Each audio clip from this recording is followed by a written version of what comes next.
Uh, Welcome. Wait, can we do the tagline first? Sure. Actual evolutionary. No, it doesn't make any sense to start with the tagline.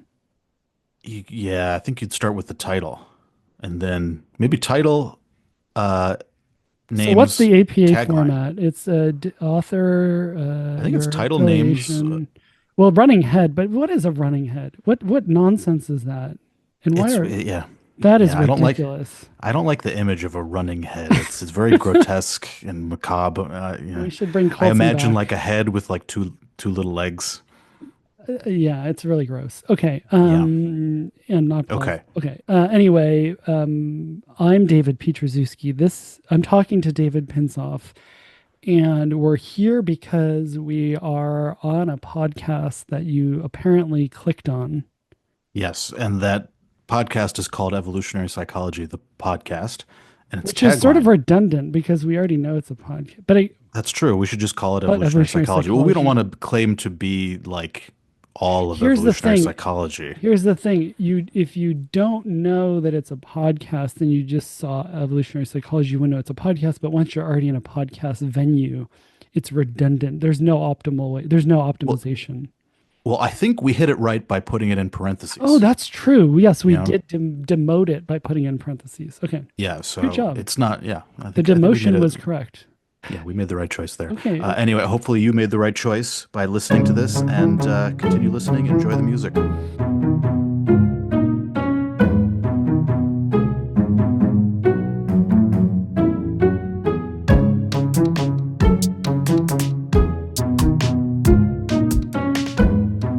Today we have Lêo Fitouchi. David, Leo is in the enviable place of living in France. Living Yes. in France. Where is he? He is at the Institute for Advanced Study in Toulouse, one of the best places to do evolutionary social science, in my opinion.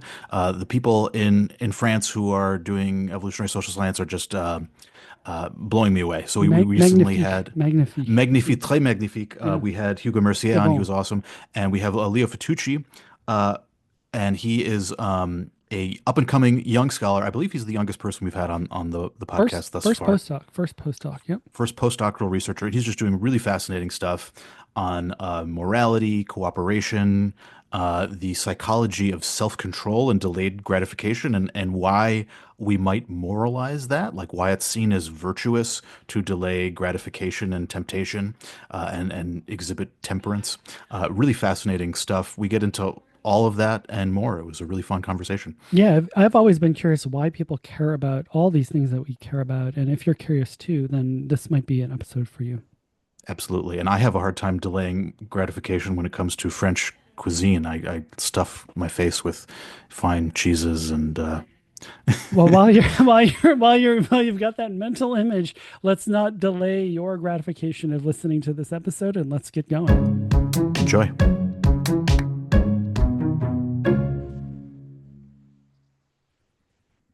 David, would you like to do the honors? Yes. Hello, Lêo Fitouchi. It is great to see you. We're really excited to talk to you. Hello, thank you. Uh, so you are at, I think, one of the greatest places to study evolutionary social science. And where's that, Leo? Oh, I mean that's nice actually for the institute and the department. So it's the Institute for Advanced Studies in Toulouse. It's kind of a weird department or institute where there are many different disciplines brought together, often in an evolutionary perspective. So there are anthropologists, psychologists, evolutionary biologists, but also people who are not that much actually in an evolutionary perspective, like Hmm. economists and political scientists. Hmm. And it's basically the goal is to break down discipline boundaries into a unified science of human behavior, blah, blah, blah. Yeah. So, of course, this is close to what we try to do, and I think you guys are trying to do too. So, yeah, Yeah. it's quite cool. Yeah, Yeah. it I think sounds weird it's in a a good way. Weird in a Yeah, yes. yeah, yeah. yeah. Interdisciplinary, some of the most cutting edge stuff in evolutionary psychology that I'm personally most excited about. I, I'm a fan of French food. I think it's better than American food. I'm a fan of French music. I find it better than American music, and I think the same is true of evolutionary psychology. The French are Oh, very no, good. no, you're too nice. I don't think so for evolutionary psychology. But yeah, thank you. Yeah. The I don't even know what I was going to say. Something about freedom fries, but I'll just That's exactly. Uh, that might be a good segue actually into a question for you. So, speaking of freedom fries or French fries, if Yeah. I just uncontrollably just guzzle down a huge plate of French fries, you might Mm. make certain inferences about my character, even my moral character, how trustworthy I am, whether I'm a good person. That's kind of a weird inference to make. What's the connection between, guzzling down French fries and being an upstanding, trustworthy person? So what do you think is going on there? Okay, yeah, yeah. So I see where you're going. So it's related to yeah. Uh, so it's related to a question that has puzzled me, but for a more general question, which is about the cognitive architecture and adaptive function of moral judgment in general. But like in the space of how we explain human moral judgment, there is a tiny part of the moral domain that seems particularly weird because it's apparently not related to what we straightforwardly associate to like the adaptive function of reciprocal cooperation or this kind of stuff. And it's this kind of what we've called puritanical moral judgment. So it's related to John Haidt's idea about purity, moral values, etc. And one type of moral judgment that people make in this kind of domain is that if you indulge too much in pleasure, like uncontrollably indulge in your French fries or also drugs or any kind of behavior that we intuitively characterize as hedonistic or whatever the full concept, in many societies, people seem to think that this kind of behavior is wrong, although it's a behavior that is harmless to other people. So this is a classical puzzle in moral psychology, as you mentioned. It's quite puzzling. And so what we've tried to argue is that, in fact, so many people argue that this kind of moralizations of apparently harmless behavior cannot be explained by regular cognitive adaptations for reciprocal cooperation or even cooperation in general. Rather, to explain them, you need to mention other adaptive challenges that have explained separate cognitive adaptations. Sometimes people talk about disgust, the idea that uh, gluttony, for example, in the case you mentioned, is like would trigger disgust, and this is because we would have these feelings of aversion, of disgust that we find them immoral. And what we've tried to do is to try to tie back this like purity type violation that is kind of harmless behavior into the standard approach to human moral cognition. And the idea is that um, in fact, when you indulge too much in bodily pleasure, this has a relation to self-control.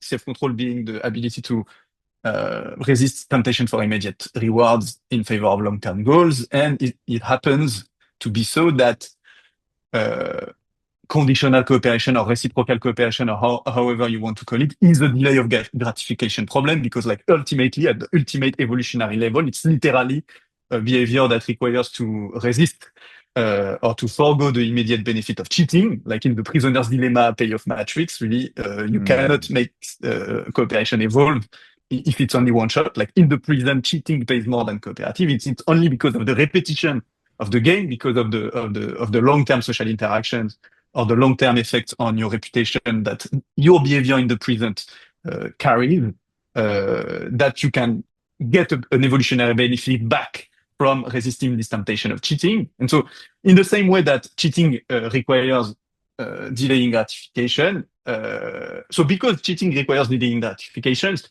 people should have a psychological mechanism for making inferences or social inferences based on the fact that people who are in general more indulging or less self-control or less able to delay gratification are less trustworthy cooperation partner. Now, I mean, maybe I can stop there, but like people often interpret so my theory of Puritanism as being just this, but I don't think, in fact, we don't argue in the paper that it's about inference of trustworthiness. I think that the story is more complicated, but I mean, if you want me to get into this, I'm happy Yeah. to. So Yeah, let me just see if I can summarize the yeah, logic. exactly. So, Yeah, yeah, yeah, so in order for us to mutually benefit from cooperation, I have to delay a lot of pleasures. Say I see a candy bar sticking out of your pocket, I have to resist the impulse to just grab it. If I'm in a marriage and I see an attractive partner who might be interested, I have to or I have to suppress the urge to flirt with or cheat on my partner. If I see an opportunity to kill someone or to hurt someone, in the moment that might immediately benefit me. If I see an opportunity to lie to like get extra stuff, I have Exactly. to suppress the impulse to do that. And the reason why I would suppress the impulse in all of those cases is for some long-term benefit that would ultimately outweigh the present benefit that I'd take. So if I value my marriage, the value of being in a healthy long-term marriage outweighs the benefit I'd get from immediately cheating. If I see you, the value of our friendship, our long-term friendship, outweighs the benefit I get from snatching the candy bar out of your pocket. The value of cultivating a reputation as an honest person outweighs the benefit of lying in the moment to get extra stuff. So all of these examples of cooperation have this common thread where I need to suppress the urge to get this immediate benefit in order to get this long-term benefit. Is that a fair summary of the general Comple- idea? Yeah, the generality is that cooperation is the delay. I mean, the missing link between harmless indulgence and reciprocal cooperation is delay of gratification. Both kind of behavior imply a delay of gratification. Now, I don't think that you can get, and this speaks to the more deep nature of moral judgment in the human mind. I don't think that you can get from the simple idea that people infer from your indulging behavior that you're an untrustworthy person because you're Mm, a non-self-controlled person, that the behavior is immoral, hmm. because it doesn't explain Ah, what people in many societies don't only like avoid uh, gluttons on the cooperation market. They also want them to stop from indulging. It's a sin, Yeah. hmm. and as So any it's not sin in many interesting. puritanical societies, people want to control it in the sense of stopping Yeah. the behavior itself. So Yeah. that's why Hmm. in the theory I had this weird part that was originally a weird part to me, which is the idea that in fact people believe that there should be a causal effect of your indulgence on your own capacity in the future to restrain your impulses. For example, in many Hmm. puritanical cultures, what you find is folk psychological beliefs that if you indulge too much in sex or food or masturbation or drugs, then you will become in the future less able to resist these kind of temptations. And so, because it makes you a more impulsive person, it has a causal impact on your ability to honor your pro-social obligations in the future. And so, just as having a gun in your pocket, you can think it's immoral if it increases the probability that you will shoot me, a harmful behavior, then enacting a behavior that increase the probability that you will cheat, for example, by degrading your character, which means Hmm. making you more impulsive, is immoral because it increases the probability of cheating, not because it signals that you have diagnostic traits of people who cheat.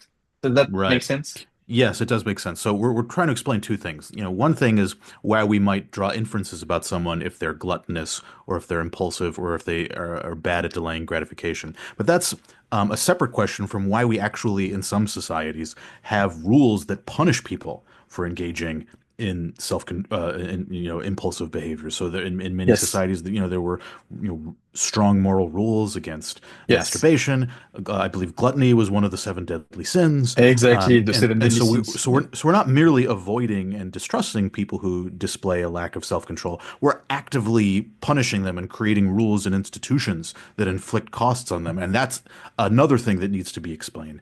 And your idea for explaining that is that we have this folk belief that the more you indulge in your impulses, indulge in bodily pleasures, eat the French fries, masturbate, uh, et cetera, the more likely you are to defect in cooperative interactions, the more likely you are to cheat on a Yeah. spouse, to cheat in a deal, et cetera, et cetera. Yeah. Yeah. Yeah. Exactly. Exactly. Okay. Can I And can yeah. and so I want to poke on the folk belief thing to make sure I understand. Yes. So my understanding of sort of the best adaptationist account of this of moral stuff is sort of people look out in the world and they're always doing this very David Pinsoffian. Is that the adjective? I believe it Pinsoffian. is the adjective. Okay, Yes, I want to Pinsoffian. make There it that. is. Let's Okay. make Pinsoffian a thing. All right, great. I like it. It sounds really nice. Yeah. So in the on the Pinsoffian view, there's sort of these mechanisms whirling in the background that are sort of looking around and saying, um, I want to enforce norms that are beneficial to me and that sort of carve up the world or produce externalities that benefit me. So just to make it very concrete, like just a stupid example, like let's say I hate driving, which I personally do.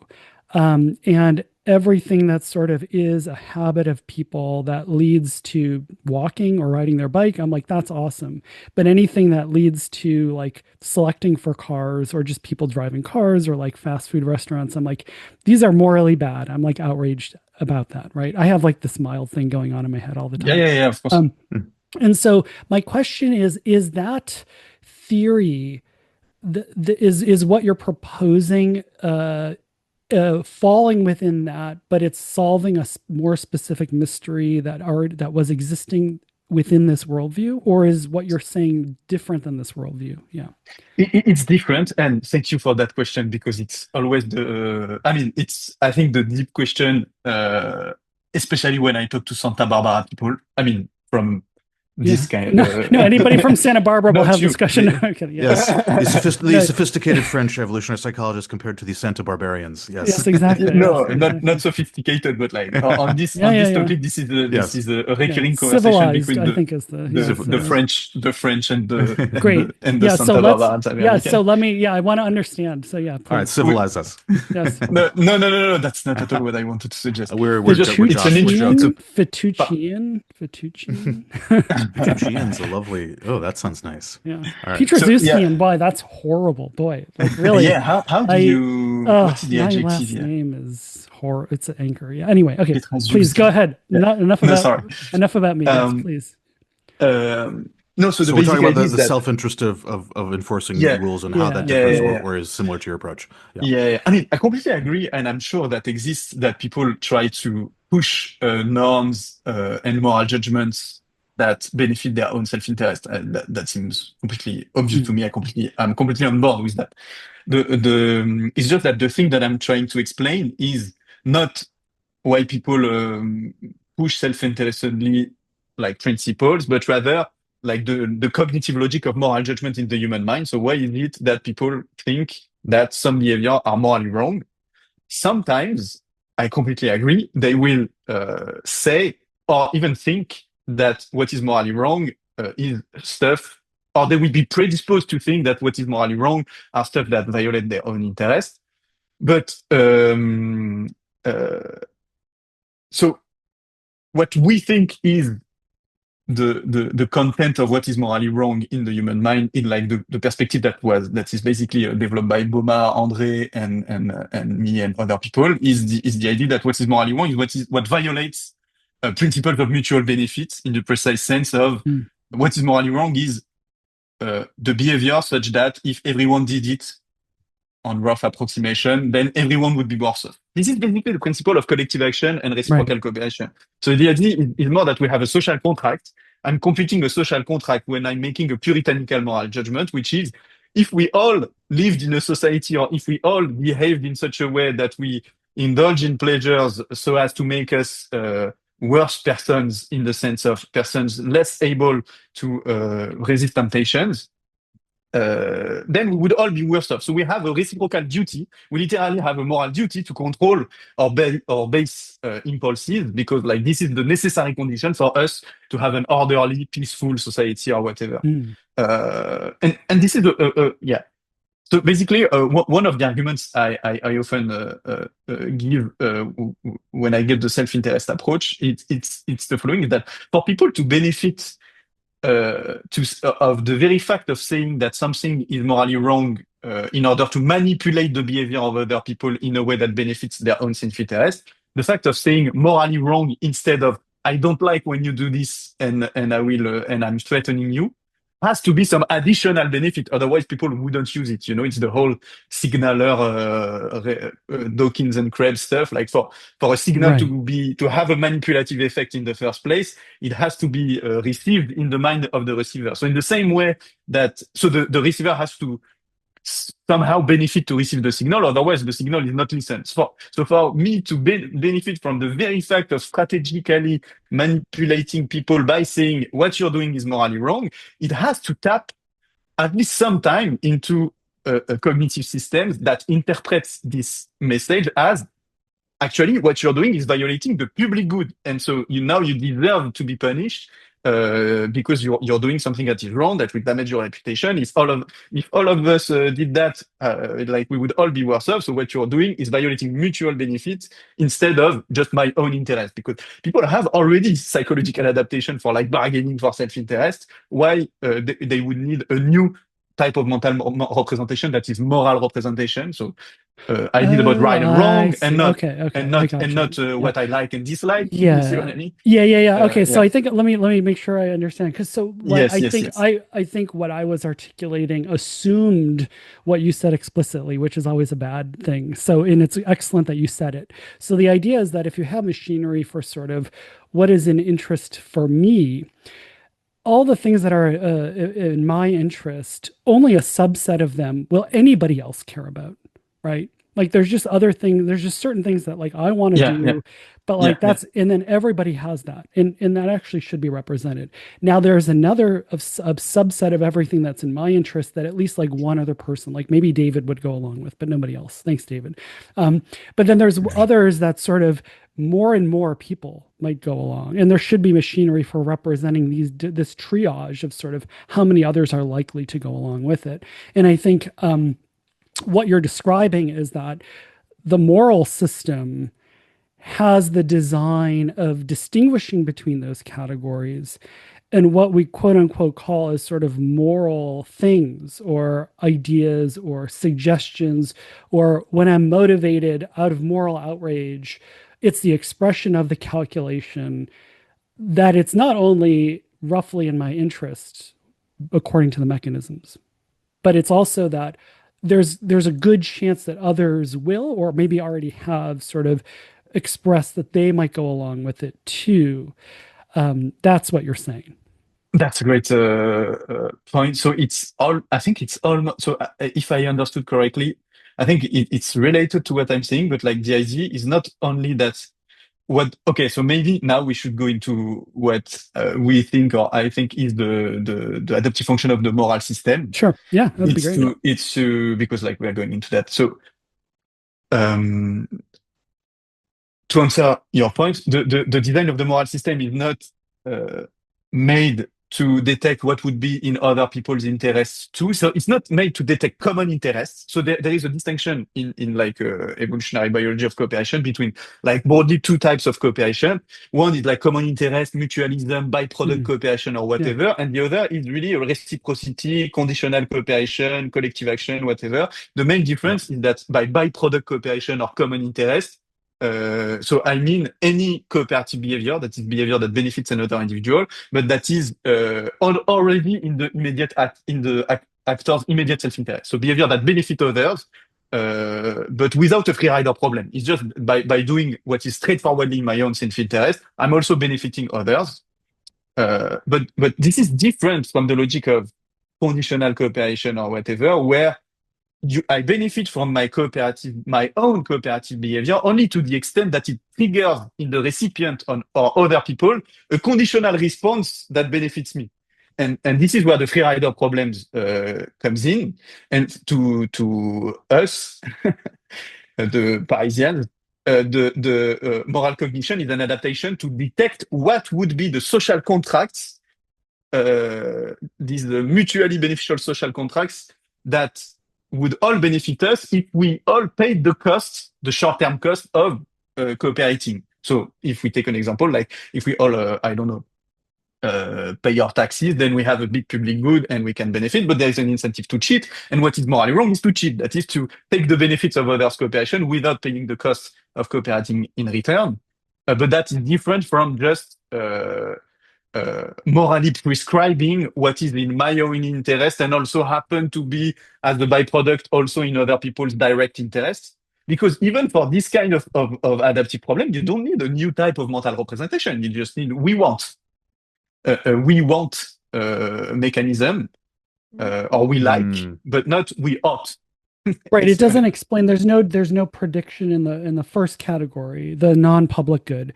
There's no Yeah, selection or explanation for a design that has a punitive enforcement structure, and it's precisely because free riding is possible that you're getting this. That you're basically asking people to accept that there will be some cost contingent on them not doing it.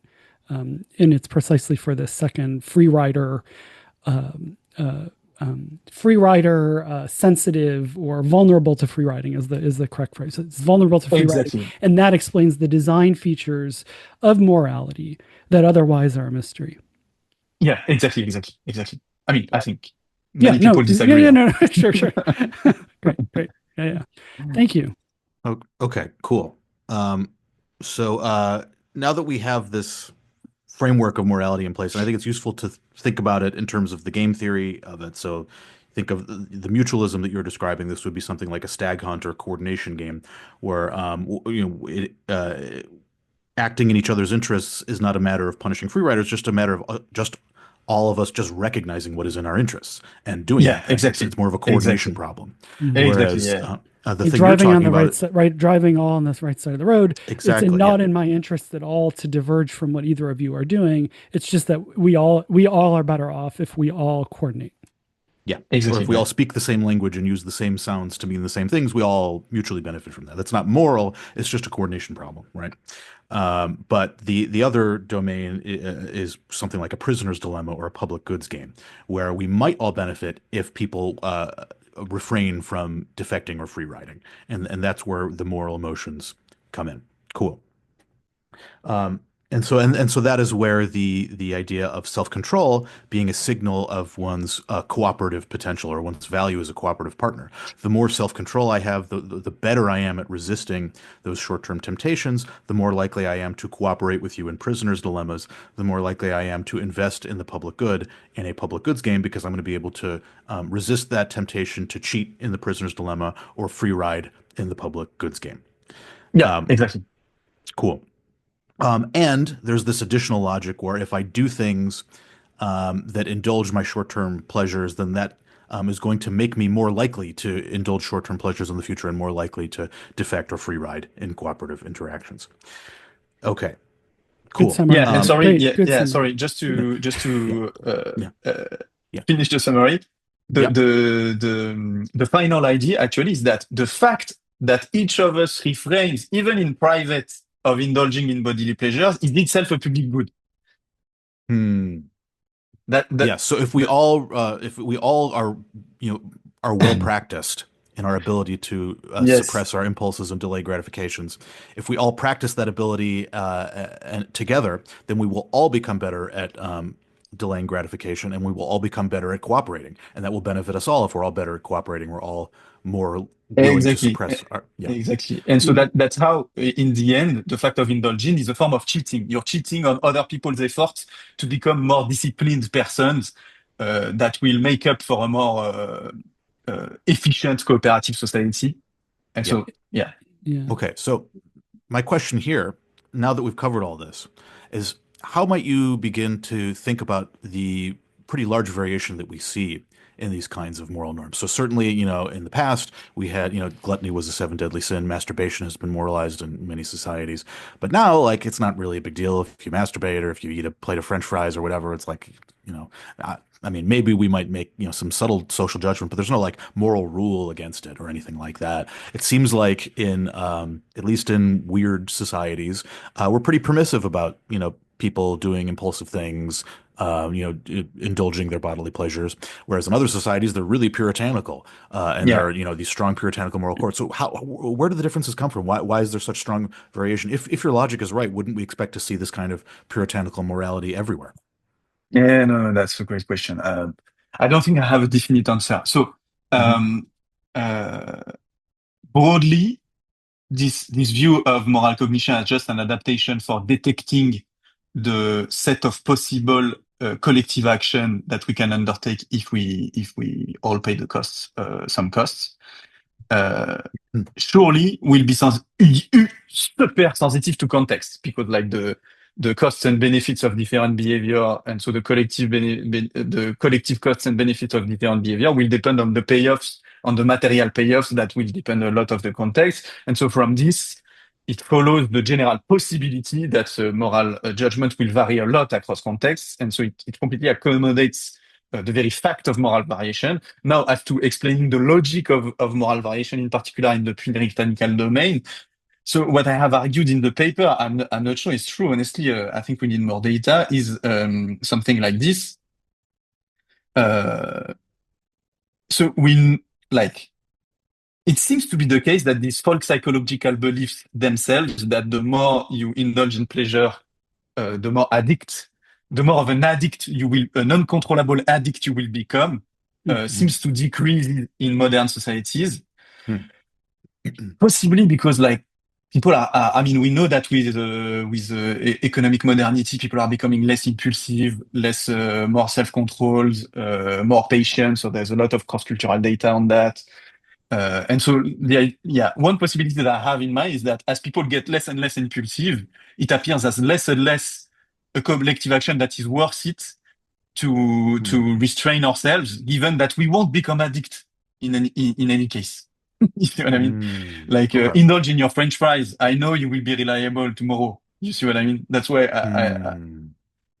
Interesting. I mean, So an analogy might be like if we're all like constantly being hunted by predators, we might be really nervous and uptight about people doing anything that might make them vulnerable to by exactly. making loud noises or whatever. But if we live in a Yeah, really safe environment where there are no predators at exactly. all, we're not going to be as vigilant and we're not going to care as much. So analogously, if we live in an environment where people have really low self-control and it's really threatening to social stability, we're going to be really uptight about, displays of low self-control. But if we live in a society Yeah, where we're all really actually well practiced at delaying yeah, gratification and having self-control, where, we have the very fact that we have such a prosperous and well-functioning society is a yeah, byproduct of the fact that we're so good at delaying gratification, then we're not going to be as yeah. uptight about displays of low self-control because we already know that we have the situation under control. Is Yeah. that basically the Exactly. idea?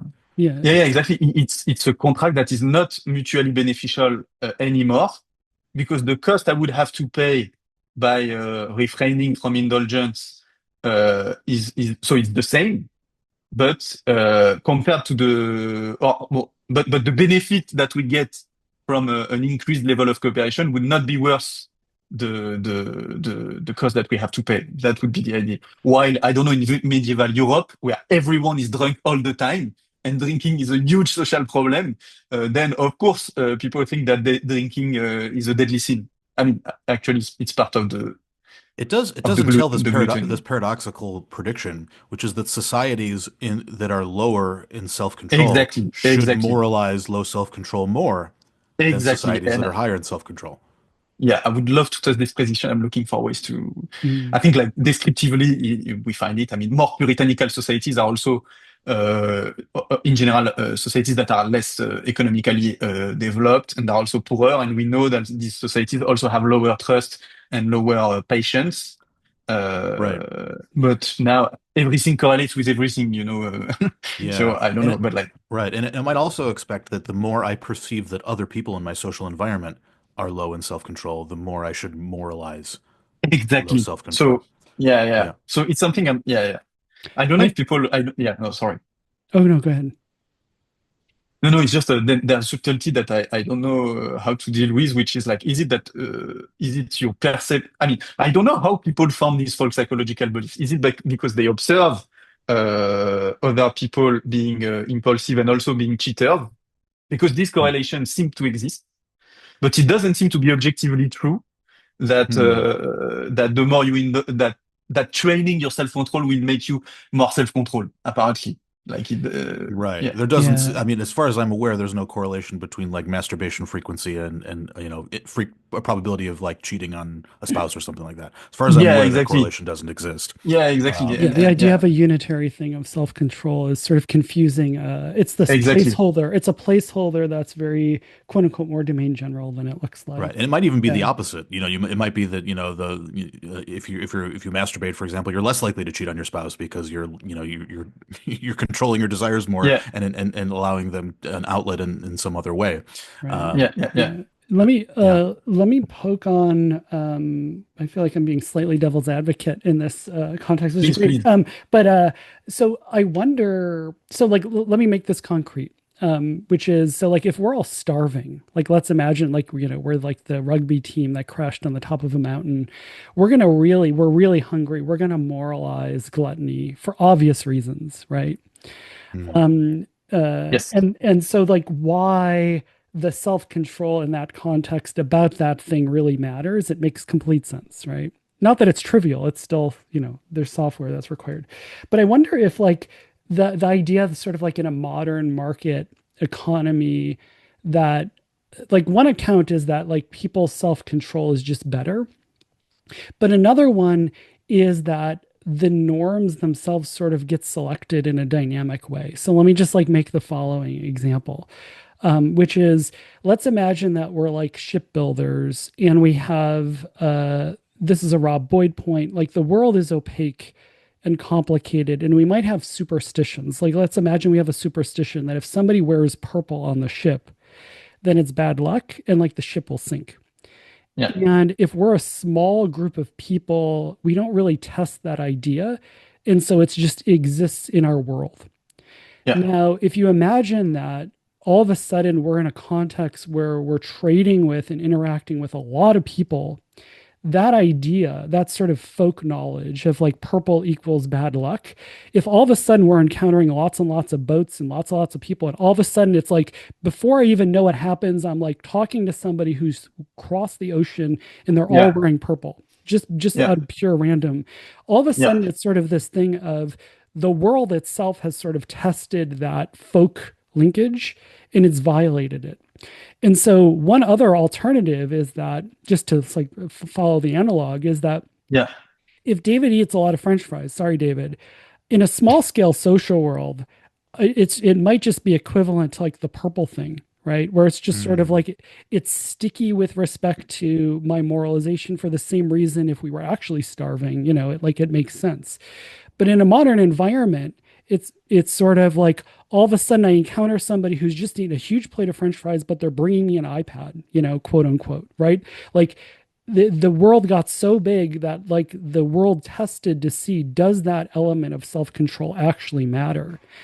And Mm. it feels like a lot of things that people moralize, like every generation, they're sort of like like being gay or being just being weird in a way, right? Like it's yeah, when people encounter, oh, there's other people that actually can be this way who benefit me, who I can trade with, who are completely fine, the world didn't catch into flames, like this feels like a trope.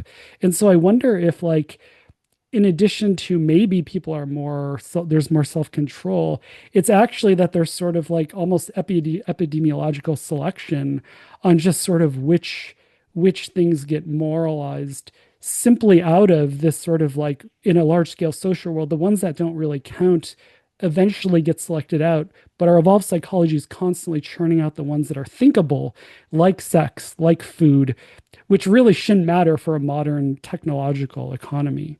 Do you buy that? And is that a different account? Or what do you think about yeah, it? yeah, yeah. No, no, it is a different account. I mean, it's very interesting. I think. Uh, so yeah, so there are many things to answer. So first, it seems to me that so when I was thinking of the folk psychological belief, I'm thinking of the folk psychological beliefs about the effect of the behavior on your traits. That Right. is, if you Yeah. indulge, you become less self-controlled. Right. This seems to be false. I mean, at least some things are addictive, right? Like for Right. drugs, I think it's true that the more you take drugs, the less able to resist drugs you are. Right. Now, the fact that Right. it generalizes to other domains, this doesn't seem to be clear. Um, But the correlation between the fact that people believe that there is a correlation between the fact that you're more impulsive and the fact that you will cheat more seems to be true. Even, I mean, we've tested it actually with Daniel Dental, and people, when we present people who indulge, people do answer that they think they are more likely to cheat their partner if they had the chance to slack off and let others do their part of the work, to not repay debts, some stuff like that. So yeah, so if I adapt what you were saying, I need to adapt what you were saying to the theory about the dynamic of self-control. I mean, how self-control I become given my behavior. Mm. So the idea is that we have more evidence that this is false, maybe in everyday life. Maybe, maybe. But it's just you encounter a lot of people. I mean, in medieval Christianity, in medieval France, people still do encounter a lot of people, right? So, I mean, I don't know. I'm speculating, but it seems a bit different to me than a pure taboo-like superstition. Like if I go if I wear this pair of boots, then something bad will happen. Even that actually does even persist in modern states. I mean, like people still have superstitions. Yeah, I mean, I don't know. I'm sorry. No, it's Yeah. great. Yeah, It's super fun to think about. Yeah. No, And in fact, what you suggest, I think, is part of. So sometimes people take what I argue as just trying to explain the whole of of the purity domain as it was carved by moral psychology. I don't think this argument does. I think it does really just for the puritanical stuff that is really pleasure. The fact that pleasure is a problem. Yeah. I'm not, I don't That's think great. it explains the incest taboo, the purple or the weird purple shirt on or the the boats. purple stuff, or any apparently arbitrary norm, which in fact for the taboos, the superstitious like taboos, I think your account is completely I see. completely probable. I mean, I think what happens in small scale societies is that often people believe that there are dramatic consequences to, I don't know, I don't know, touching that kind of tree. And if dramatic consequences happen, including to other people, then it's immoral, but you don't need the self-control, the mediation. You This need is it only if the problem is pleasure. Yeah, that's great. This is a good, just for as a quick aside, and then, but like this is a good example of like real time, like even in science, there can be confusion or misunderstanding, or people even arguing past each other because there's lack of our ability to sort of coordinate about which slice of reality we're trying to explain. So I'm really glad we're having this conversation, and that's a lovely microcosm Me too. of you. It's an important reminder to sort of try to figure out what the slice of the pie you're figuring out. So thank you very much, Leo. Sorry, David. No, thank you. Yeah. So I guess the broader question that we're getting at is, let's suppose for the sake of argument that all this puritanical morality, this business about self-control and it relating to cooperation, let's just assume for the sake of argument that it's all just an elaborate superstition, that it's not actually true, that there's actually no correlation between your ability to delay gratification in, a food context or a masturbation context or whatever, and your cooperative potential, your ability to cooperate in prisoners' dilemmas. Let's say that, indulging in bodily pleasures has no effect on your future ability to cooperate in social dilemmas. Let's just assume that it's all bullshit, right? Is your theory compatible with that possibility, or does it require that there's some objective truth to it? No, that's a great question. The theory doesn't need that, but then it's unsatisfactory that people just believe bullshit, because as an evolutionary psychologist like you, I like to believe that what people think is not too far from reality, because the mind wouldn't be designed in such a way that of making huge mistakes, except in cases that are also interesting, which is like adaptive misbelief or byproduct of otherwise adaptive mechanisms, superstition being one of them, as Dave put forward. But yeah, the theory is compatible. The theory is compatible with the theory just states whenever people moralize a harmless bodily pleasure is because they hold the folk psychological belief that this behavior has an indirect social cost, which is the increased probability of cheating that this private behavior will have by altering your character or whatever. Or at least the prototypical cases in human cultural story, like the seven deadly sins, Yeah. are about this kind of belief. I want to float a possibility by you, which is that it may be that the ideology of Puritanism is totally false, but there's something about it that it makes it kind of self-fulfilling. And that if I moralize anything that imposes a cost on people, so let's say I have to like fast for a few days, Mm. every year, or every month, or whatever, and we all have the belief that if you do the fasting, then you're a really good person, and you're going to be prioritized as a marriage partner, as a long-term cooperation partner, and that's really costly, obviously, with withholding food, um, and as a we've created an institution where the only people who are willing Mm. to pay those costs, who are willing to fast, are by definition the people who prioritize their long-term reputation in this community. And the people who are unwilling to pay those costs are people who do not prioritize their Mm. long-term reputation in this community.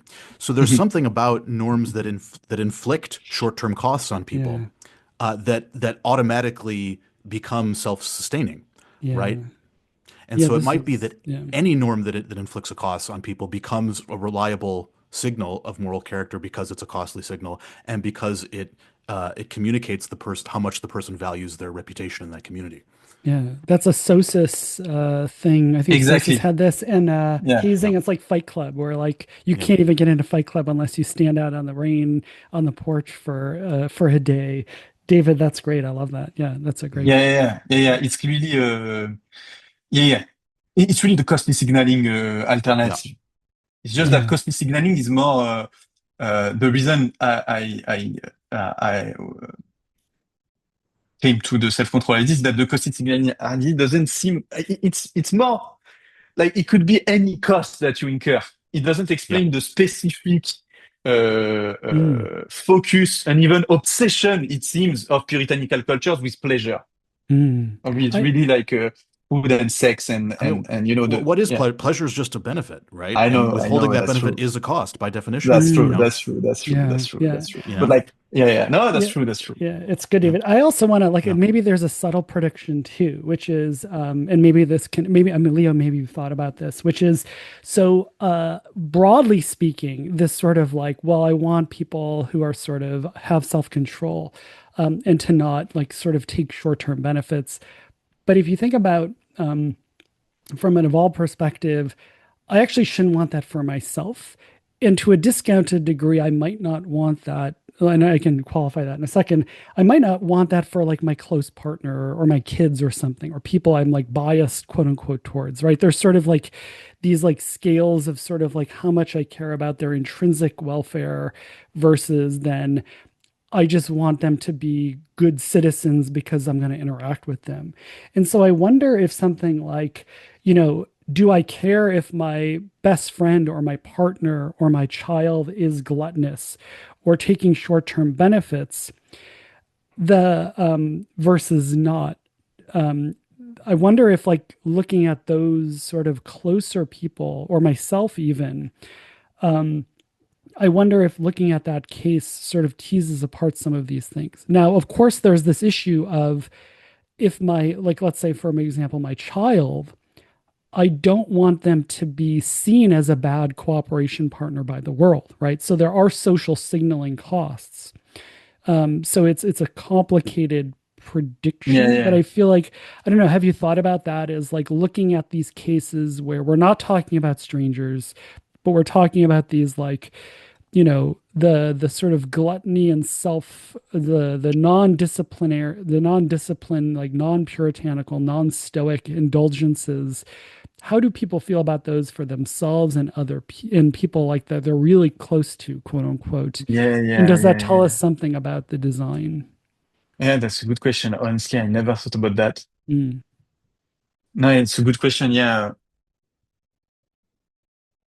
I need to digest. Yeah, I'm no, it's, I sorry. mean, because you I could need see it either to, way, yeah. right? Like you can kind of see it as Yeah. like, I want, like, of all the people in the world, I want myself and like my reproductive partner or like my kids to just like take the goods, like not discount the Exactly. Yeah. future.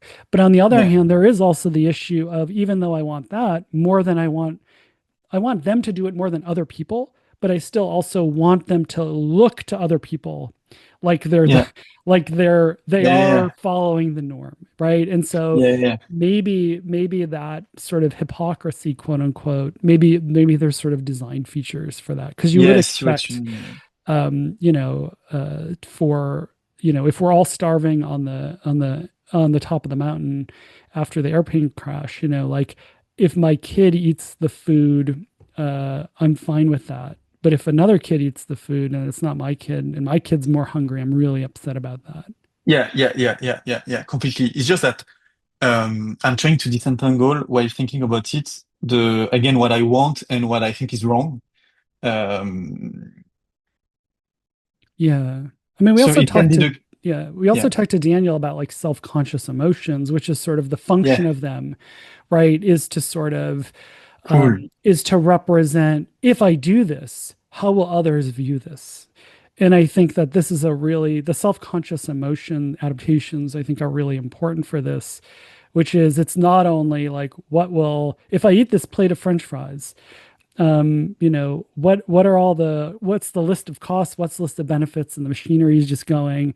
And yeah, if you and David are gonna, think really badly of me, then Yeah. Yeah. that's gonna go in the cost list. Yeah. Yeah, yeah, yeah. And even actually, so I would distinguish a further. So there is like what I like, what personally I would like, how I would look Yeah, in the exactly. minds of others if I did that, which is the shame function. I mean, the Right. shame, what feeds into shame. And to me, what I'm most interested in is really moral judgment, which is another thing, which is what I think is wrong, even if I do it, Mm, which feeds guilt. Uh, and it can be the case that I do something which I think is not wrong but other people think that I did something wrong, and so I look bad. You see what I mean? But Mhm. it's important, functionally important, and proximately important when we think about the logic of moral judgment in the human mind to really uh, uh, talk only about this particular type of mental representation that is not my representation of my reputational value or whatever, but really what I think is wrong or not, which ultimately, of course, serves the Mhm. reputational function of being a trustworthy right. cooperative partner, but seems to be proximately dissociated. And actually, I think Daniel has work Yeah. where they precisely show that you can not do something wrong, but when you get cues that people want to socially exclude you, that you have a low social value or reputational value, then shame is triggered, while you still have hold the belief that you did nothing wrong. So Right. it seems that the two systems, the system that uh, computes what we owe to each other, what I deserve to receive, and what I should or do or not, and what is right and wrong, is cognitively distinct from another system that is Mhm. computing Yes. the benefits that I get from it. Does that make Yeah. sense? Yeah. Yeah. Yeah, Yeah. Mhm. yeah, Yeah. yeah, Yeah, anyway. it ties back to again to this game theoretic distinction between the, Yes. coordination for mutual benefit and cooperating in a prisoner's dilemma or public good game. So if Yeah, I do something that shows that I'm a bad partner in coordination games, so if I use words improperly and say stupid things and communicate poorly, I might feel shame about that because people are going to judge me as a bad conversation partner, right? But I'm not going to feel guilt because it's not a moral failing, right? It's going to damage my reputation, but I haven't defected in a prisoner's dilemma or anything like that. So it's really guilt and other moral emotions come online when we're in situations that are analogous to the prisoner's dilemma or the public goods yeah, game, and not just reputational damage in general or reputational damage as a coordination partner. It's in particular Mm. reputational damage as a cooperation partner. yeah, and yeah, yeah, yeah, completely, and Mm. yeah, completely. And the function Okay. of guilt, just to review, is different, or the output of guilt is approach and reparative, according to David. Exactly. Mhm. Yeah. Exactly. I mean, it seems that all the design features of guilt are there, perfectly well designed to repair your moral violation. That is to compensate the gap between what you owed to other and what you have actually given them. Guilt detects that gap and gives you the motivation to really restore justice by giving people what they deserved in the first place and that you didn't give them in the first place. I mean, Mm. Mhm. many people Yeah. disagree with that. That's how I Yeah. view guilt. So this is a nice segue into something that I know you've thought a lot about recently, which is punishment, and why we punish, why we inflict costs on wrongdoers. And what's interesting, you have a very different perspective on this. So it might, from a naive perspective, it might think that, the reason we punish is to deter. I punish you so you don't do that thing again, so you don't mistreat me or you don't mistreat my friends again. And that seems very intuitive, that's the function of punishment. But you have a slightly different perspective on what punishment is for and how it evolved, and it relates to this contractualist theory of morality that I know is popular among you Parisians. So if you could but only among Parisians. only among Parisians. No, I'm partial to it as well. I think it's insightful. So what? How are you thinking about punishment, and how does it differ from the more intuitive view of punishment? Yeah, no, that I mean, yeah, that's really something I'm struggling with now. Um, so the question I'm trying to so on the theory side, the question I'm trying to answer right now is, and that we've already talked about sometimes with David, is not what. So it's not exactly again why we punish. So why is it that people enact the behavior of inflicting costs on cost inflictors or cheaters or whatever? Because I do believe that there is a very good evolutionary function of deterrence that is Hmm. here. So, Okay. or at least dyadic deterrence, like more in the really Santa Barbara light stuff, less of the norm enforcement Boyd view. Yeah. So I do think that the function of revenge is to deter future cost infliction towards yourself. I mean, I'm totally sold. Hmm.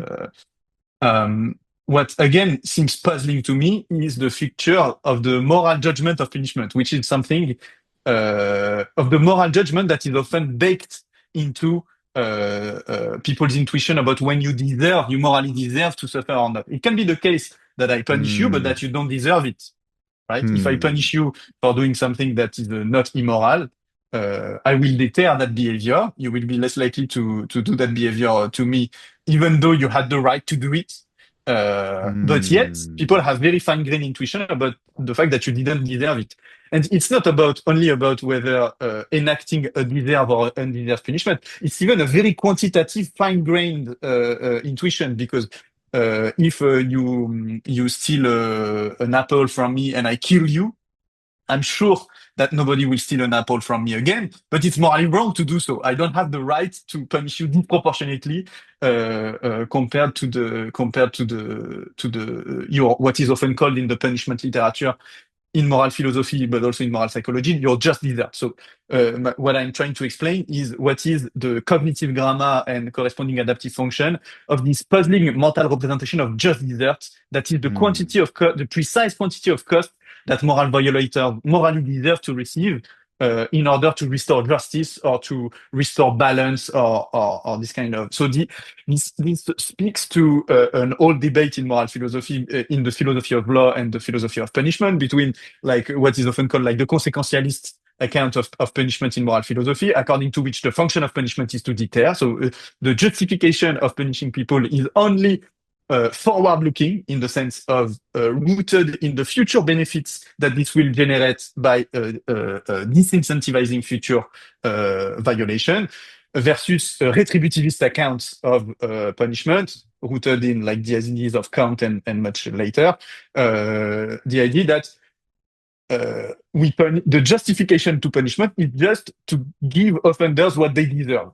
By the very fact that they have committed a moral violation, that they have taken benefits from other people, they morally deserve, to pay their debt. That is to inflict a cost that is proportionate to the cost they have inflicted. And to evolutionary psychologists, and what we find in the social psychology literature is that people are more intuitive retributivists. That is, when they think of what punishment should be prescribed, they think in terms of just desert, that is balance, proportionality. They think it's immoral to go too far in punishment compared to the violation, etc. And they don't seem to think that much in a deterrence way. So this is a puzzle for an evolutionary psychologist because the form doesn't seem to follow the function. The function of punishment in all of the evolutionary social science is deterrence, and yet the cognitive design doesn't seem to be sensitive to deterrence relevant cues, or it is, but not completely. And many features don't seem to follow. Many features like proportionality, the fact that it's about justice, like in the very same way that we think about distributive justice, punishment is about retributive justice. So the idea that by inflicting a proportionate cost on you when you have inflicting a cost, and restoring justice in the same way that if you have done more work in our collective action, by giving you more benefits, I'm restoring justice because you deserve more. So all these features, these precise cognitive features of the moral psychology of punishment don't seem to straightforwardly follow from the standard evolutionary rationales. And so that's the puzzle I'm trying to solve. And the reason why I'm trying to bring this new theory of the moral psychology of punishment is not simply that I want to propose a new theory, but I genuinely think there is a puzzle in the moral psychology of punishment that has not been addressed by the evolutionary literature. Yeah, so you want sorry, go ahead. Oh no, yeah. So good. Yeah. So what is I love this, that it's a lovely example, just to be meta for a second, of this is an example of taking the design features you would expect given a function and looking at this phenomenon in the world. And you're seeing, it's a lovely example of the testability of how making design predictions. And we have this thing, this moral system, or the moral phenomena is a better way to put it. And you're saying, look, it doesn't have the design features for the forward-looking deterrence, and it really seems retributive. So what's going? So what's the solution for why it's more retributive than deterrent? I don't think. I mean, I'm not sure it's true. I'm trying. Yeah, it's a hypothesis. But exactly. Let's figure it out together. Yeah, exactly. So the basic idea is the following. So again, we need to go back to the basic idea. We try to spoil it, and then elaborate on it. And it's counterintuitive at the first time. It's for our moral psychology, punishment in the sense of an infliction of costs after a cheating behavior is a form of compensation to the victim. So when and I will explain that. So let me go back to what is an injustice in general for the mind. So cheating in general is perceived approximately as an injustice. Cheating is a behavior that gives, if I'm cooperating with David and I give David €5 while he deserves 10, I create an injustice in the world that is of €5. Like there is a gap between what David owes, what I owe to David, what David deserves, and what I have actually given him. And by this very fact, this creates literally a moral debt.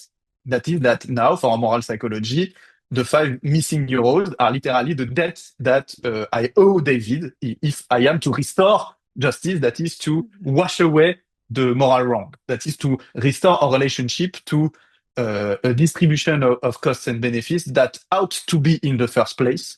Because it was mutually beneficial, and that wasn't. Okay, so in any moral violation or cheating behavior, there is a moral debt from the offender to the victim.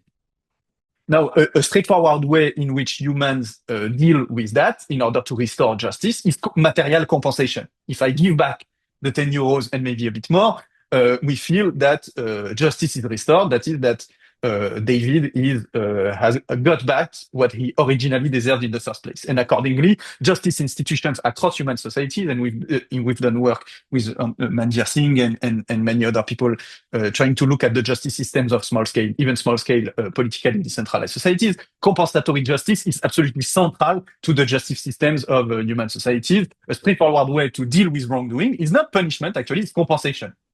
But another way to deal with punishment is to deal with moral violation is punishment.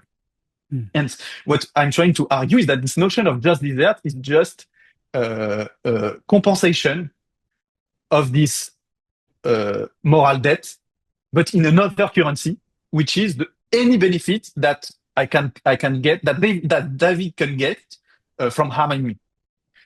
In social life, there are many social contexts in which the very fact of harming others is ultimately a benefit to you. For example, if we are competitors with David and David inflicts a cost on me, by this very fact, ultimately speaking, David is extracting a benefit from me. So for David to be compensated of the benefit I owed him in the first place, one solution is for me to give David a pig, but another solution is for David to compensate himself by harming me. That is by extracting benefits, ultimate benefit, by the very simple fact of harming me. But and one of these benefits that David can take from me by harming me is not only like, for example, cost infliction in a competitive interaction. It can be also deterrence. So Yeah. by signaling to other people that he's not the kind of person who can be easily exploited, there is a deterrent element to it. But the quantity of costs that David is morally allowed to inflict on me after my cheating to him is constrained by this backward-looking logic of the quantity of benefits I owed him in the first place, and that he is now allowed to extract back through cost infliction. Does that make sense? To phrase it another way that is much less simple, the idea is that this notion of just desert, the quantity of cost that the offender deserves to receive in order for justice to be restored, is just a benefit extraction through cost inflation that is computed distributively. Basically, the distributive computation that are the core of our moral psychology, which is about calculating what we owe to each other, what is the quantity of benefit that you deserve and I deserve, and how much, so what we owe to each other. The cost that we inflict on each other after moral violation are also computed distributively.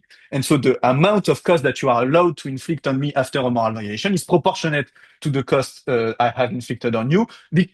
For this very same logic that the quantity of pigs you allow to take back from me through material compensation after a moral violation is proportional to the number of pigs I've taken you. Otherwise, if you're taking too much, you're simply violating mutual benefit or justice in the other direction. You're creating a new offense the other way around by taking too much, and that is taking more than you deserve.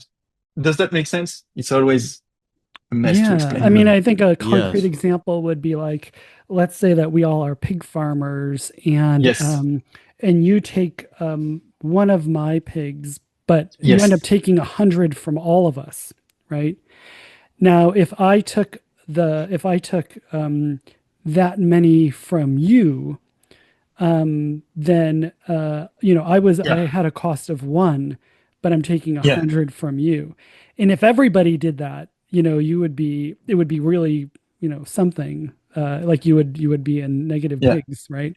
Yeah. Um, Yeah. Now, but if I was sort of if I was like sort of given the role of sort of punishment seeker, I might take more than one, but it's not because of me idiosyncratically, but I'm sort of representing that Yeah. for everyone. But everybody sort of agreed to that. So I think the intuition that sort of what I'm allowed to do as an individual because of the costs incurred to me um, versus that the costs were inflicted on the whole community, and I'm not allowed to sort of free ride on the retribution of the whole community. The fact Yeah. that Yeah. that's Yeah. true Yeah. even is sort of an acknowledgement of this design feature. That's sort of if David's another pig farmer, if I don't if he's not benefiting and getting a pig back either, Yeah. what I'm doing as a punisher is actually screwing him over too, and he's not going to Yeah. benefit. Exactly. Right? Yeah. Yeah. Yeah. So completely.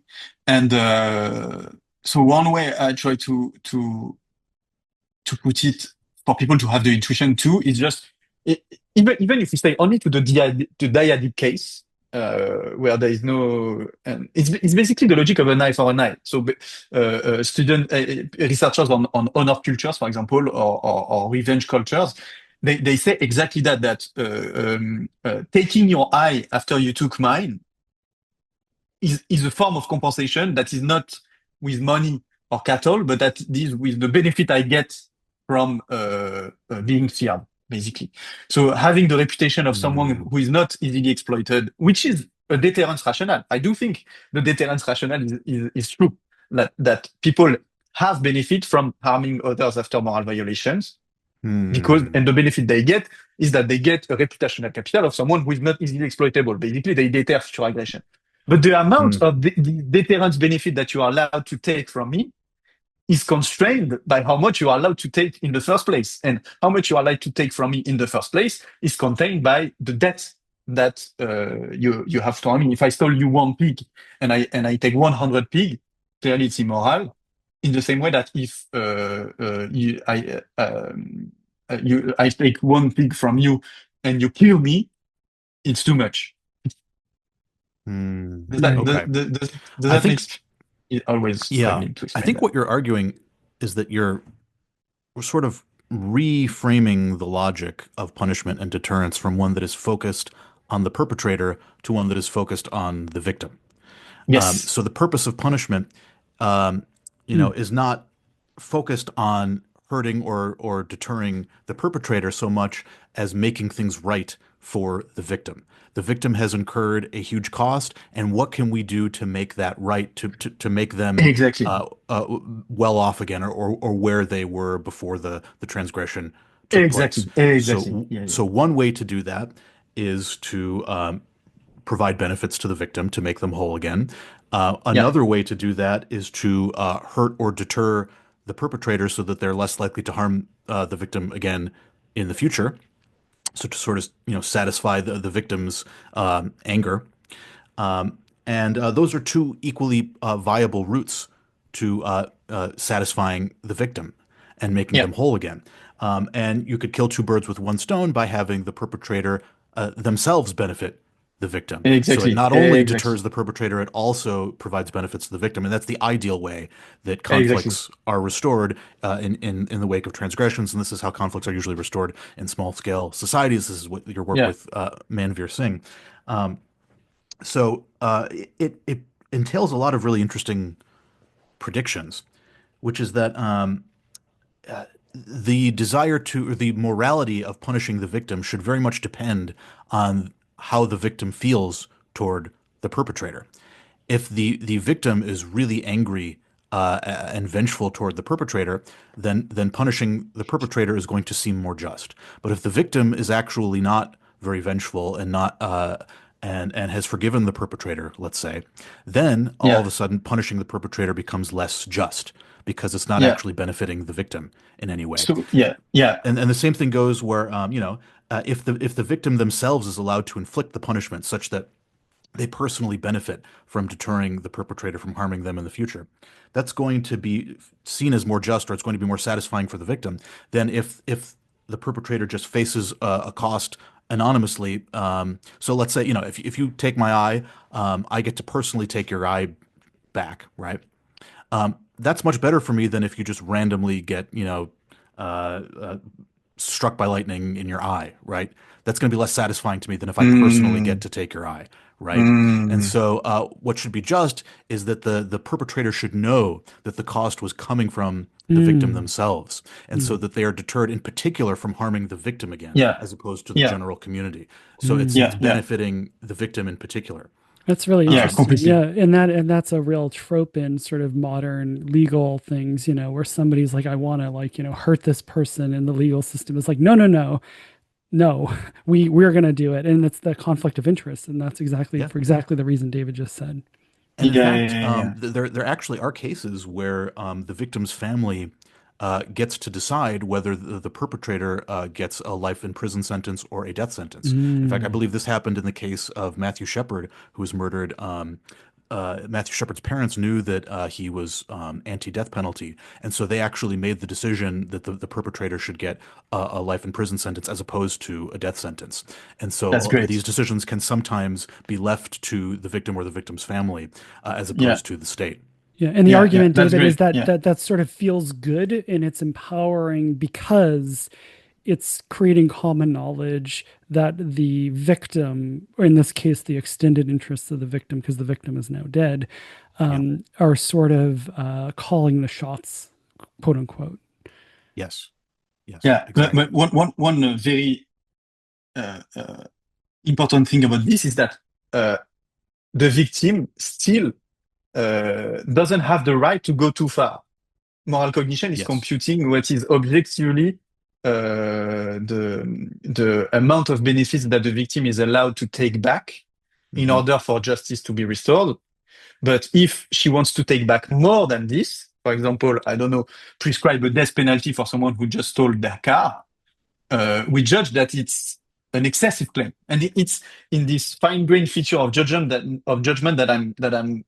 I'm trying to explain. It's an excessive claim because it's disproportionate to the debt, that is to the quantity of benefit that they were allowed to receive. You see what I mean? Mhm. And this actually might be the exception that proves the rule because I like that, Leo, and I think there's exceptions to that, but it's for the same reason you're arguing, which is, for example, when it is excessive, or what counts as excessive depends on which Exactly. community. So, for example, quote unquote, Mm. if there's an out group that's sort of outside of our quote unquote moral boundary, which is Yeah. actually the tautological thing, because, like, so if there's a group of people Mm. whose interests we're not interested in, and Yeah. we're especially not worried about them Yeah. reciprocating conflict, then it might be the rule that if you steal a melon from me and it's not one of our group members who stole the melon, but an out group member, we're allowed to like kill them, No limit. No and limit. everyone Yeah. is like, Yeah. that's the moral. And so Yeah. that Yeah. shows you that what gets counts as moralized, or what counts as the fair or going too far, Yeah. is a consequence of social agreement about sort of who we are, right? And so, like, yeah, I don't want to get killed because I steal your melon, right? Like, or like, I have to deal with the person who stole the melon again today and the next day and the next day. But in the out group, no, I don't, right? So I don't Yeah. care Yeah. about them.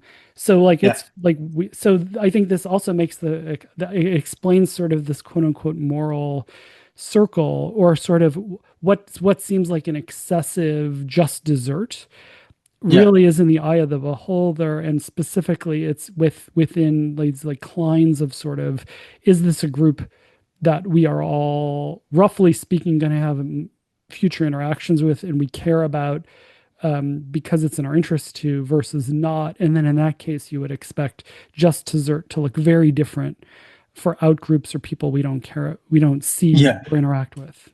Completely. Yeah. Yeah. Yeah.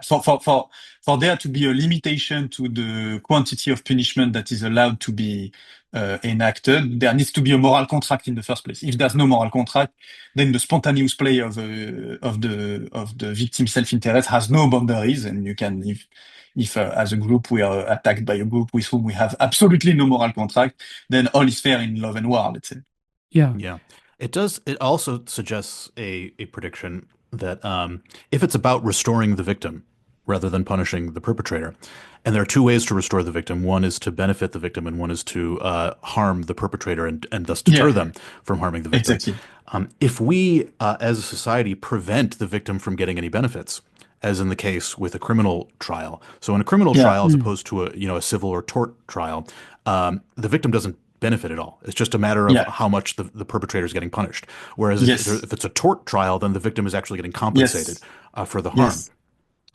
And so if the only way that the victim can be benefited from the ordeal is harm and being inflicted on the perpetrator, then you might expect more harm to be delivered to the perpetrator because they aren't able to get benefits in any other currency. The only currency they can get is Interesting. how badly the perpetrator suffers. So if Yeah, so yeah, in the yeah. case of a criminal trial, you might expect a greater retributive response because that's the only way that the victim can benefit at all, right? Whereas Mm, in a tort trial, if the victim is compensated, you might not expect a lot of harm that needs to become to the perpetrator because the victim is made whole. If a company, makes a product that makes a person sick or injures that person, if they compensate the person, the company's fine. Like you don't need to inflict additional costs on the company to really make them suffer. As long as the victim is fairly compensated, we have the intuition that, yeah. justice has been served and that's fine. But if the victim is unable to be compensated because it's a criminal trial, then the only way to actually restore the victim is to make the perpetrator suffer. Then you're going to get more sadism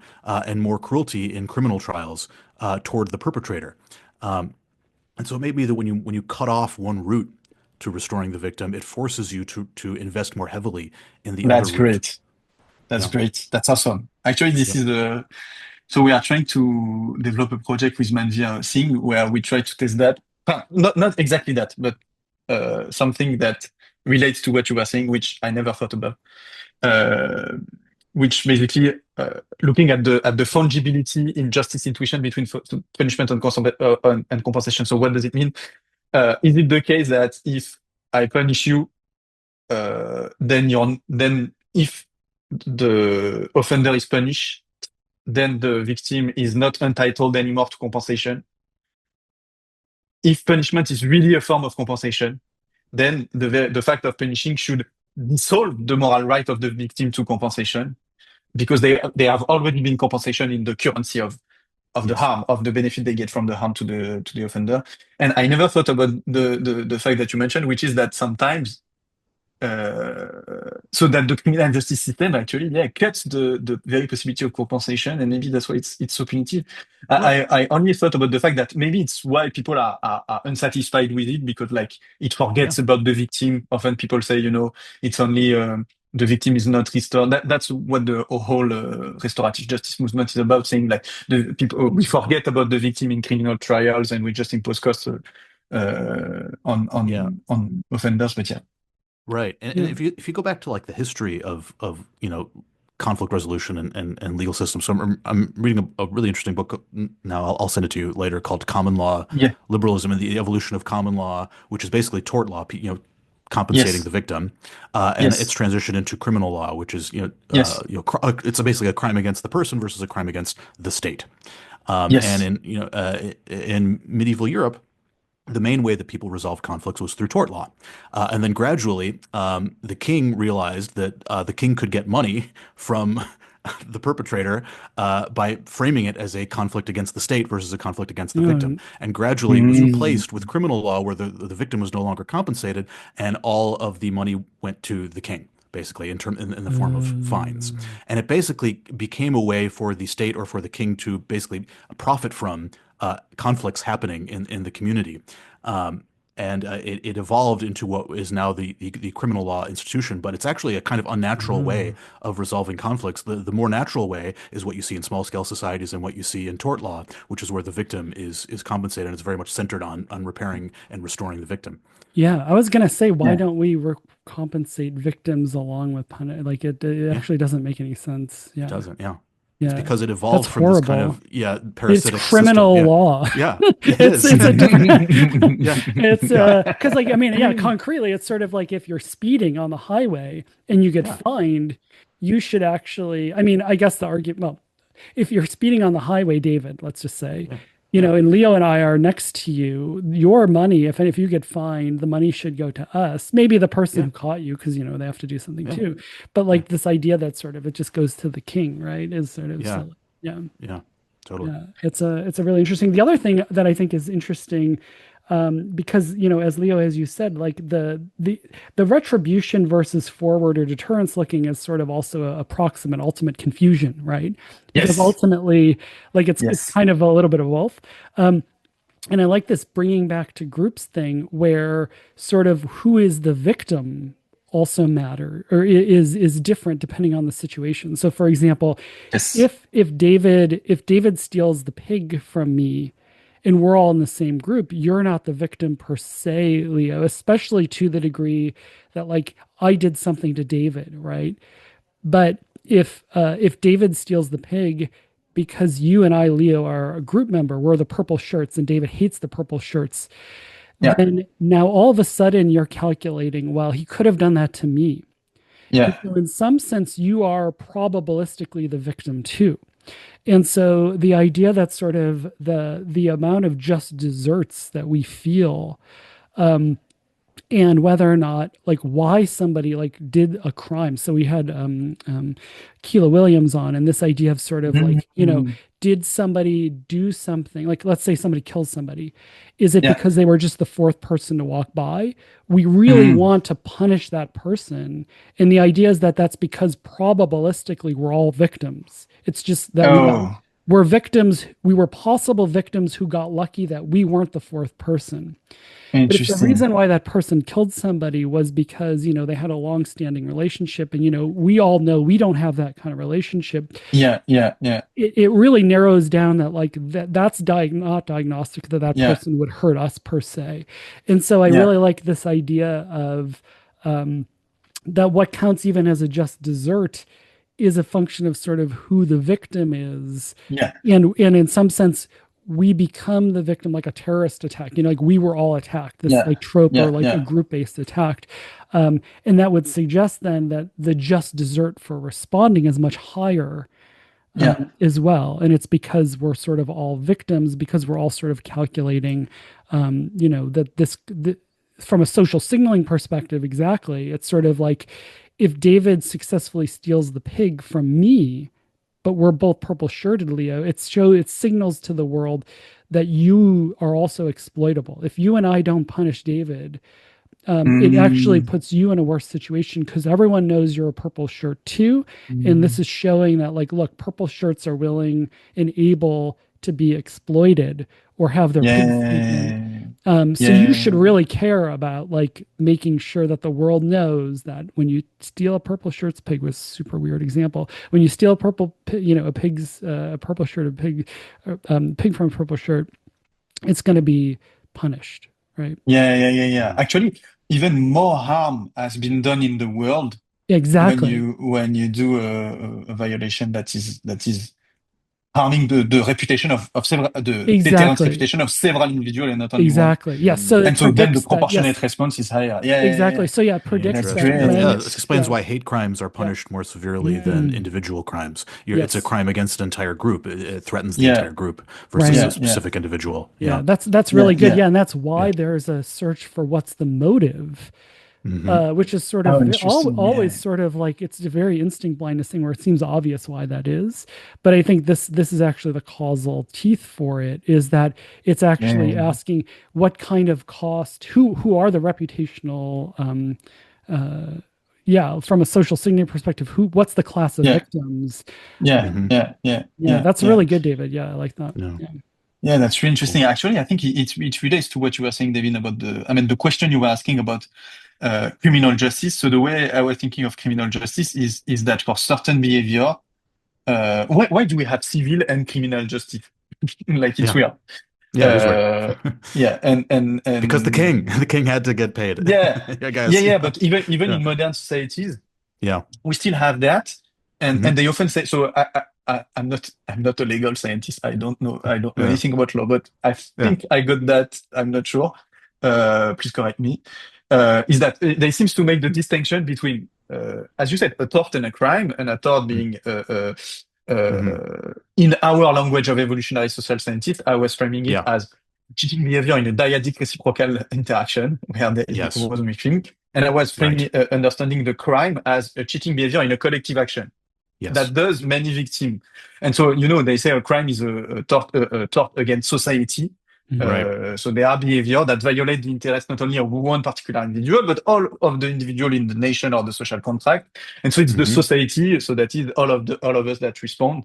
And anyway, so this relates to, I was just making that connection in my mind with what you just said, Dave, about the fact that certain violations have more than one victim and how this implies stuff about the justice response. Anyway. Right. Yeah. Yeah, and that Interesting. circles back to the morality thing, right? Like, I mean, the argument Yeah. that sort of morality is this sort of thing of like, hey, we've all been harmed. It's essentially an implicit claim of like, this wasn't just, this eating French fries thing isn't just harming me, it's harming all of us. Hey, everybody, look at this thing and say this is bad and let's do something about it. Hmm. Yeah. Cool. Yeah. Very cool stuff.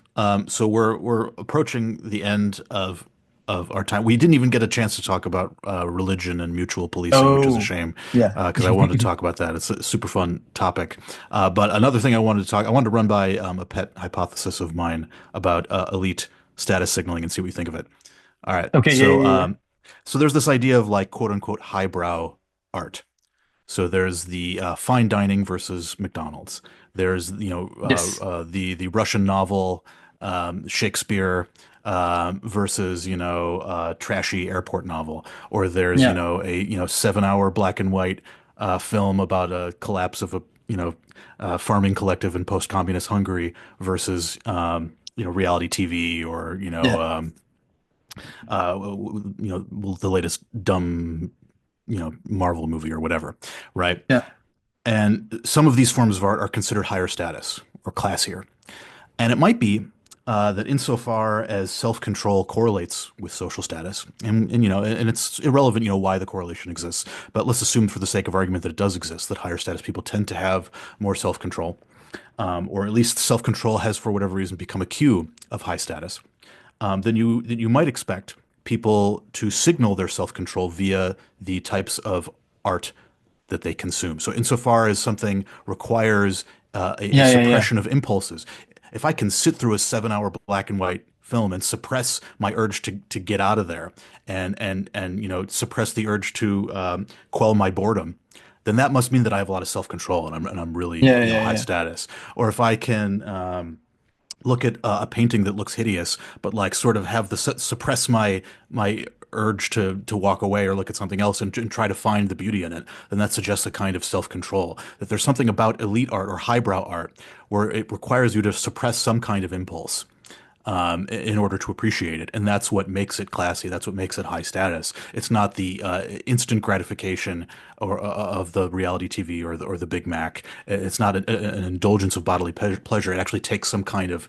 refinement. It takes some cost. It takes some investment in terms of like learning, old English if you're reading a Shakespeare play, or learning the historical context if you're watching, a black and white movie. All these things require costs, Yeah. and insofar as insofar as the art requires you to incur costs to appreciate it, it is seen as more highbrow because it's a signal of self-control. What do you think about that theory?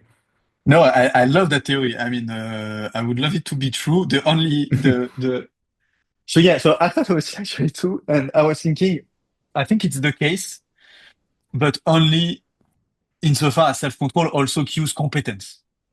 It Yeah. doesn't seem to me that that the kind of status-related inference that we make about some people having more sophisticated cultural consumption than others is about trustworthiness. That doesn't Hmm. seem to be what is at stake when people despise TV reality. You see what I mean? Yeah. Rather, they seem to say that these people are dumb. These people You are see what what? I Sorry? mean? Dumb. Dumb. Yeah. Yeah, Dumb. Yes, dumb. I see. What seems to be Yeah. like, and so there are two dimensions. I mean, allegedly, there are two dimensions of person perception, of social perception, trustworthiness Yeah. and competence. Competence means your ability to extract benefit from the environment, and trustworthiness, how much you're willing to give benefits to others. My argument on Puritanism was really focused on the trustworthiness dimension. That is your ability to resist cheating.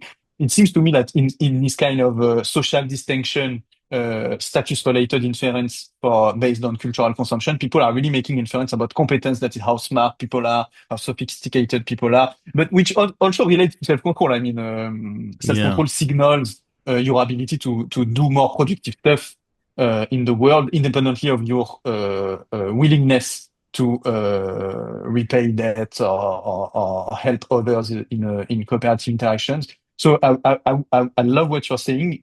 It's just that what seems to be the most plausible route in this particular case is not the cooperation self-control relationship, but rather more the other relationship that seem to exist between self-control and competence. Does that make sense? And Hmm. what do you think? Yes, yes. No, I buy that. No, I think that's probably part of it too. I mean, it'd be interesting to study this empirically and like, give a vignette about someone who watches reality TV or whatever Yeah, and see what kind of inferences people make about that person. yeah, I yeah, yeah, would yeah. agree that, yeah, you'd probably make the inference that they're dumb, but like maybe you'd also make the inference that they're low status. Um, Yeah, yeah, yeah, yeah. But what is low Yeah. status? I mean, that's your topic. But Yeah. Well, what is yeah? oh, sorry, What go is yeah, ahead. low what status? is status but, perceived competence, I right? And mean, well, so this is Okay, also so yeah, so like a, yeah, a so I'm not saying throwback it's to necessarily a Keela. moral signal, but more of a status signal, maybe quasi-moral. Like there's a bit of a moral flavor to it. That like it's maybe, almost seen yeah, as more yeah, virtuous to like watch the black and white French film than watch yeah, yeah, yeah, yeah, the yeah, dumb Yeah. yeah, yeah, film. I Like mean, yeah, yeah. yeah, yeah, and this is a throwback to Keela Williams. This is like yeah, we should have Keela and you on together. Because also the her idea of sort of, or the that idea coming out of their labs is this idea of like ecology stereotypes and sort of yeah. discounting the future. Mm, And this Hmm. actually feels like a very similar expression of the same idea, which is just sort of that there's her idea, and Steve Newberg's idea and other people's idea is yeah, that there's sort of machinery for tracking to what degree people are calibrated to discount the future. yeah, And it might be a blanket thing, but it might even be very specific, right? David might discount the future when we're at home and like throw things around, and it pisses me off, for example. But I don't, right? And that's just sort of like a distinction and a difference. And I might moralize that, like, oh, Mhm. you're being a slob, right? And then then it goes the full gamut to, like, David's boring book example, where it's sort of showing that I'm signaling I'm the kind of person who is not discounting the future at all.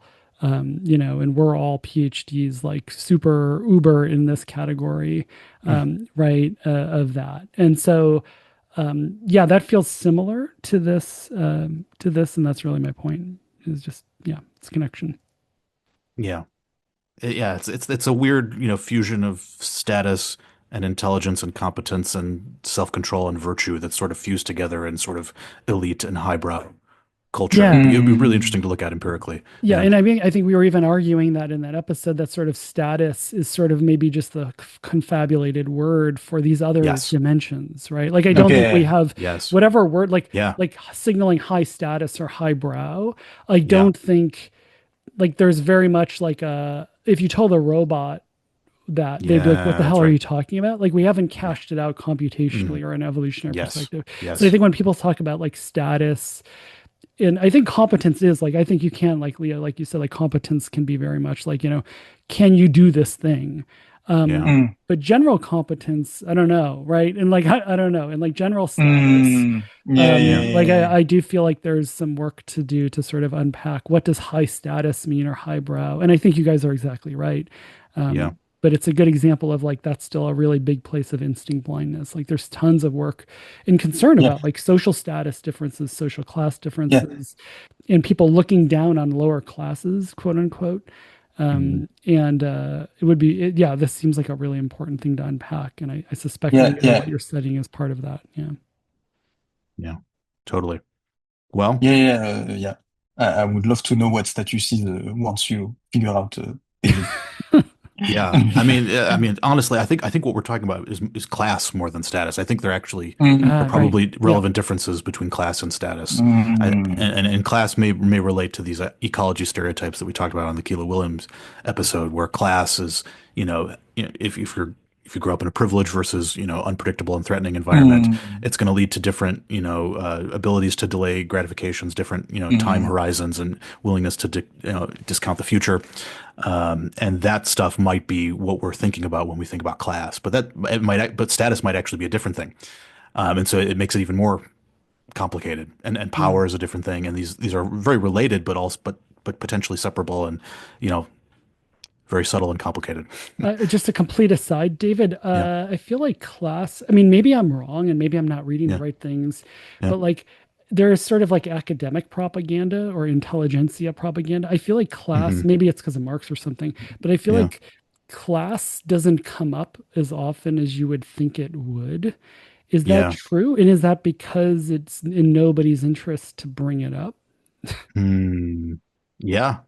It very well could be. Yeah. No, I think honestly, I think class differences are kind of the water that we swim in as, classy elite people. Yeah. And I think it's a lot of the underlying cause of populism. And it's part of why we can't understand where it's coming from as elites, because what it is it's resentment and hostility toward our class of Right. people.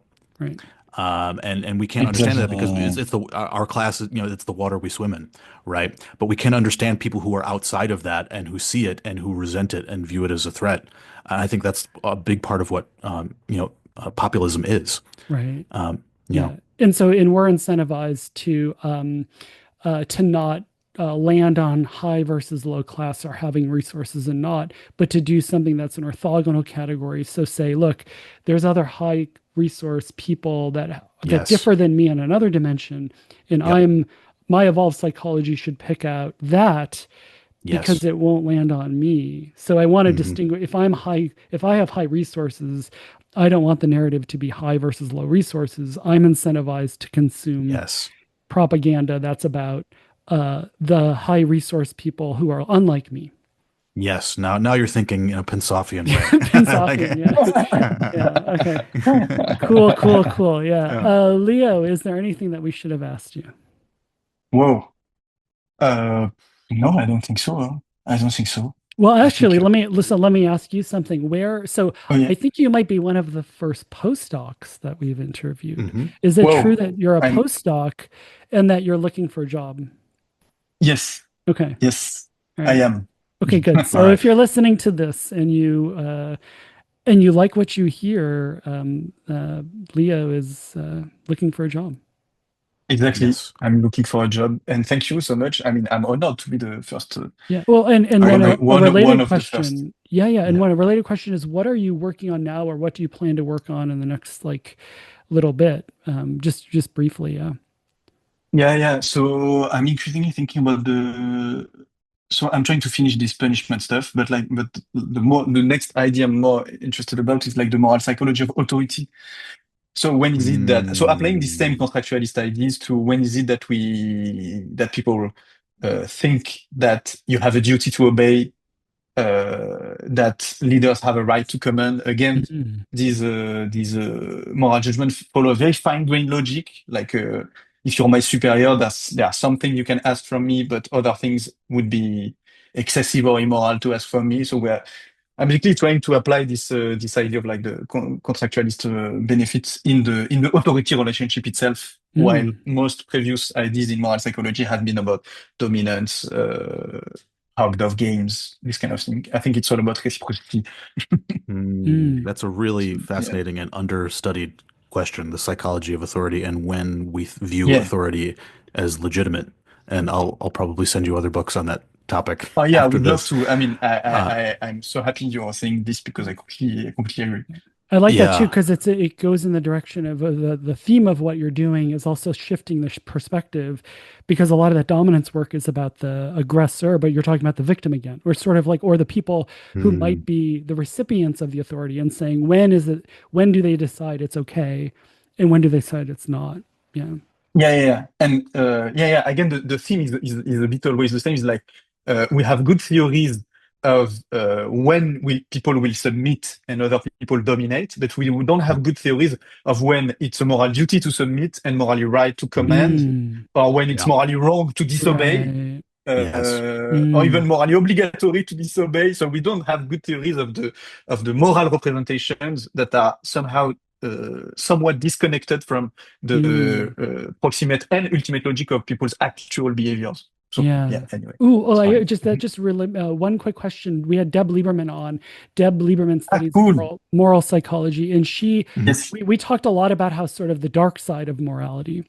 Hmm. Maybe this is too facile and too blanket of a question, but like after you're thinking about all of this, do you think that like morality, is it that if something's moral and you don't know anything more about it, it could be good or bad from like our like as complicated of a God's eye perspective as we have? Like, or are you sort of if we as organisms are moralizing it, it probably means it's a bad thing, and our moral psychology is generally bad, or Mhm. moral psychology is generally good. Mm. Like I think most people who aren't evolutionary psychologists maybe or would just say like, oh, our moral psychology is good. Of course it is, Yeah. except for people who Mm. know about like history and international relations, like, in lots of moral.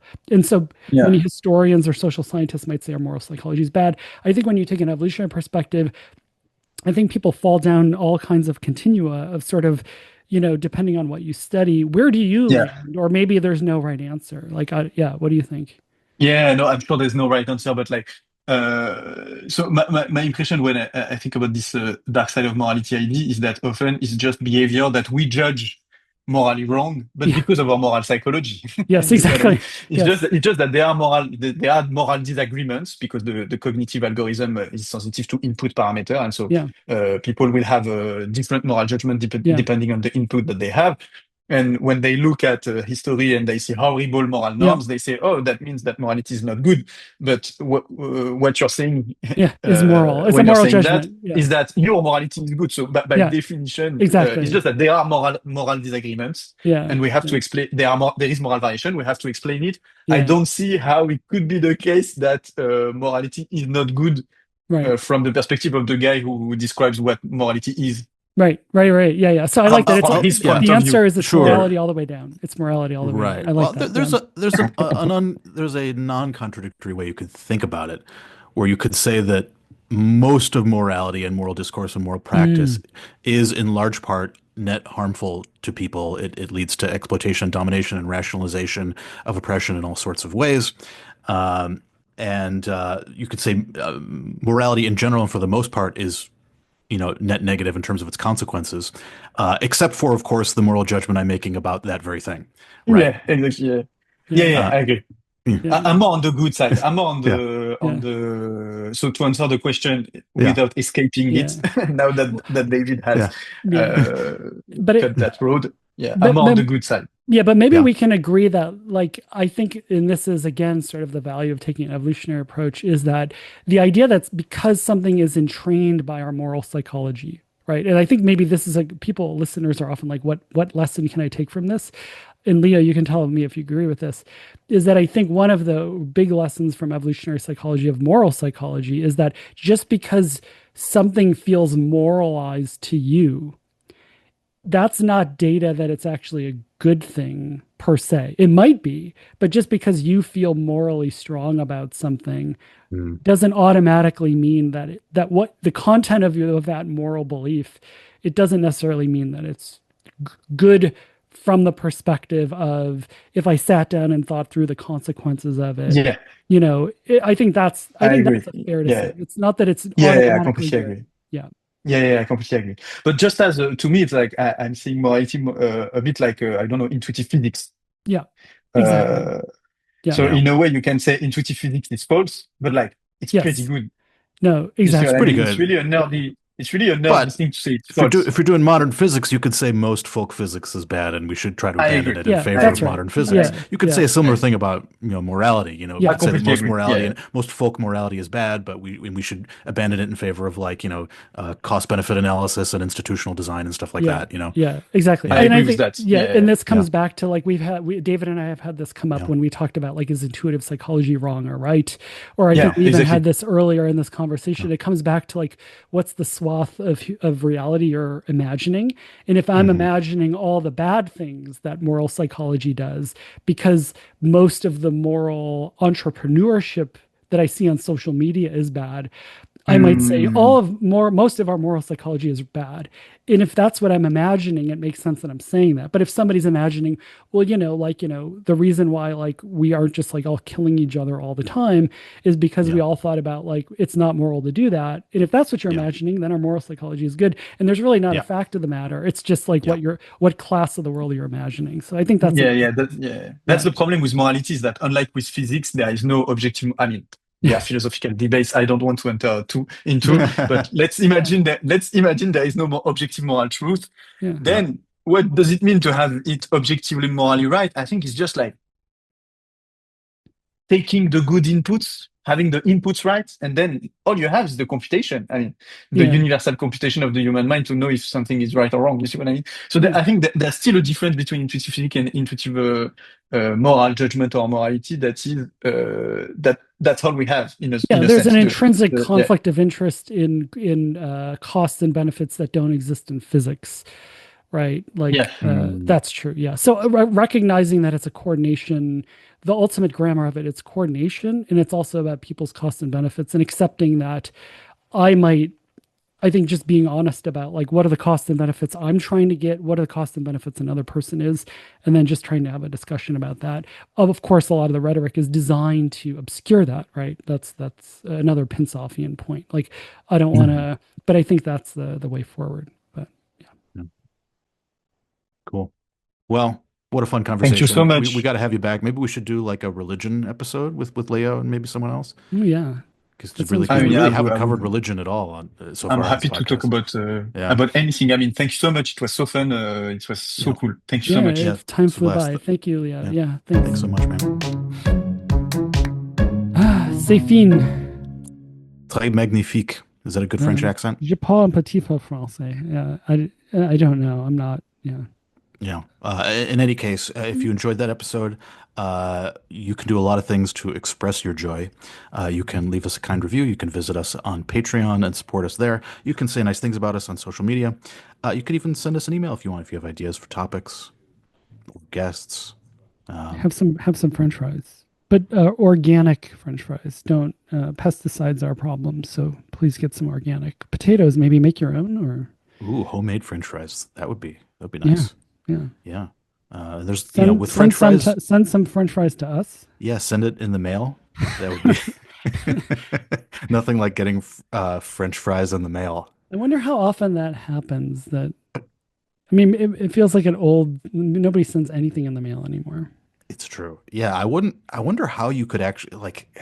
Don't Is there people? any way? There's this thing about people sending a coconut in the mail with just a stamp or something. I feel like Oh, this is a interesting. thing. Hmm. Well, if Anyway, you you figure can out how to transport French fries in if a you way can that, get us French fries, we'll be very impressed. yeah, you know what, we'll have you on the podcast and we'll just Oh, ask you 100%. all about Yes. how you If you pulled that bring us off. French fries, we will have you on the podcast. Yep, 100%. Yeah. that's our guarantee. All right, Okay. enjoy, and we'll see you next week. See you next week. Bye.